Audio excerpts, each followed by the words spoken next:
All right. The first thing I want to talk about, Josh, is I wrote these little.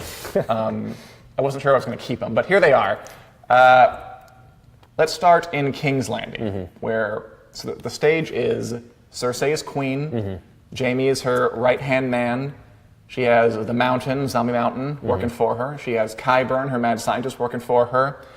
What is her outlook to you in terms of, can she survive what's coming? Does she have any chance of staying Queen of the Seven Kingdoms kind of throughout this season or even the end of the series? I don't think so. I think it's not a matter of if the crazy train is going to come off the rails, it's when and how brutal is it going to be. Because Cersei, if she's anything, she's not subtle. So it's going to be very theatrical and very flamboyant. Whatever happens with her, she's not going to win. There's no way that she can win. And I think she knows that. Oh, I'm not sure she knows it. I think maybe deep down somewhere she might, because she's riding this train. She knows she's the queen. She's going to enjoy this while she can, and hopefully, obviously there are outcomes in which she remains the queen and she continues to rule on the Iron Throne. I just don't see any of those playing out, especially with Jaime, who killed the Mad King, might have to be in a situation here where he kills the Mad Queen / sister / lover / baby mama / who knows. So that's one thing I thought about last year when we were doing Winter is Coming live after the shows, and now I'm starting to see the pieces fall into place for that. Jaime's showdown, that emotional showdown with, does he kill Cersei? Does he not? How in this is he? Does he maybe want to redeem himself? It goes back to that whole redemption theme that I think might be laid out throughout this entire season. I mean, in the trailer, we glimpsed him. He was kind of like grimacing in the throne room while she was receiving people. How would he redeem himself? Should he kill her, leave her, or is the most noble thing to do to stick by his sister who blows up people in the streets? I think it's going to start with Jaime sticking by Cersei just because, like you said, it's his sister, his lover, whatever. And he's also loyal to the queen. And he's loyal to his family. Soldier.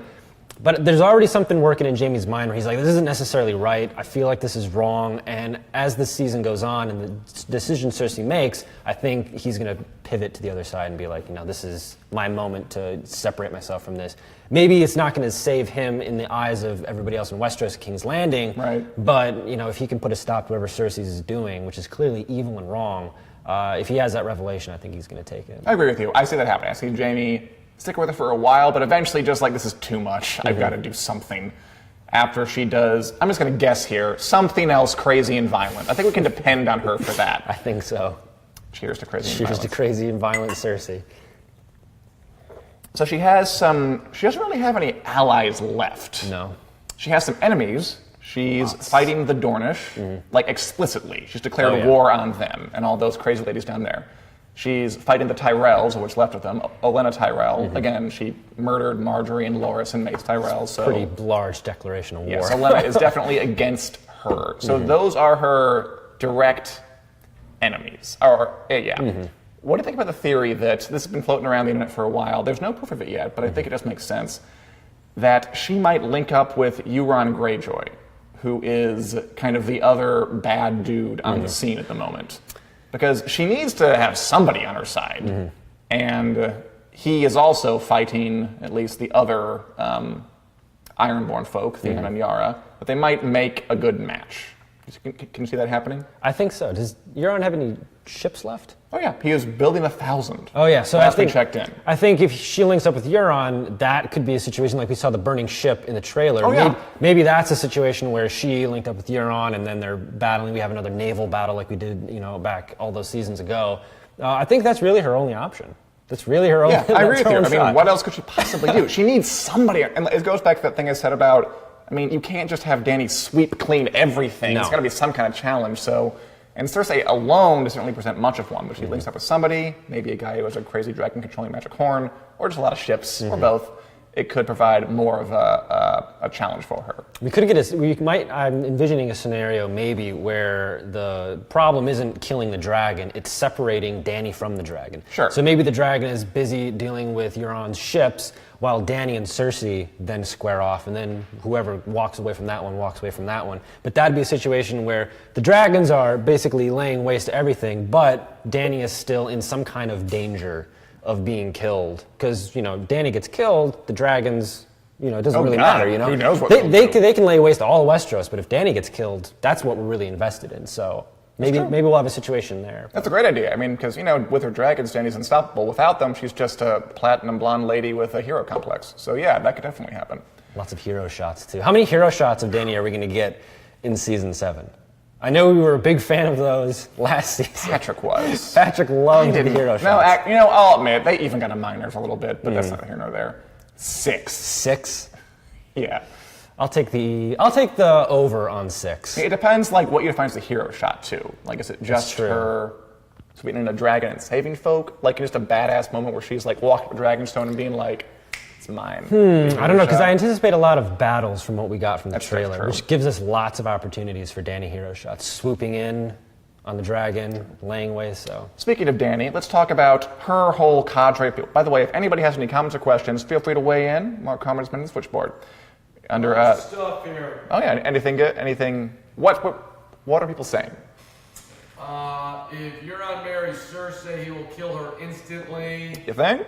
Ooh. She's, pretty crafty herself. They're both awful people. I'm not sure how it would go if they got together. I'm gonna pick Cersei in that one. I don't think that she can get outsmarted. She's not. Nobody's rooting for Cersei, but in that situation, we kind of been rooting for Cersei in certain situations too, and she has yet to be completely outsmarted. She's been outsmarted. She got outsmarted by the High Sparrow slightly last season. She got outsmarted by him, but then she came back. So I think maybe we'll get a situation like that, But now folks are onto her the fact that she's crazy. The reason she was able to pull that off was because no one would do that. That's insane. It's little do they know that she's completely nuts. Took a while, but anyway. Why is Bran not in the trailer? Good point. Bran's not in the trailer. Olenna Tyrell's not in the trailer. Mm-hmm. Who else was in the trailer? The Night King wasn't in the trailer. Was Sam? Sam not in the trailer. Sam was Sam and Gilmore. Sam was in the trailer. We're not sure. I guess they just weren't doing anything terribly actiony. Sam probably just spent most of his season reading, so they didn't want to put in a shot of him They also had 1 minute and 45 seconds, and they can only put so much into that. So I wouldn't read too much into it. I'm sure Bran will show up. We've had pictures of him. Just I guess he didn't do anything exciting enough to be worthy of the pulse-pounding soundtrack they had going on. Is my guess. Do you think Yara will meet up with the Sand Snakes?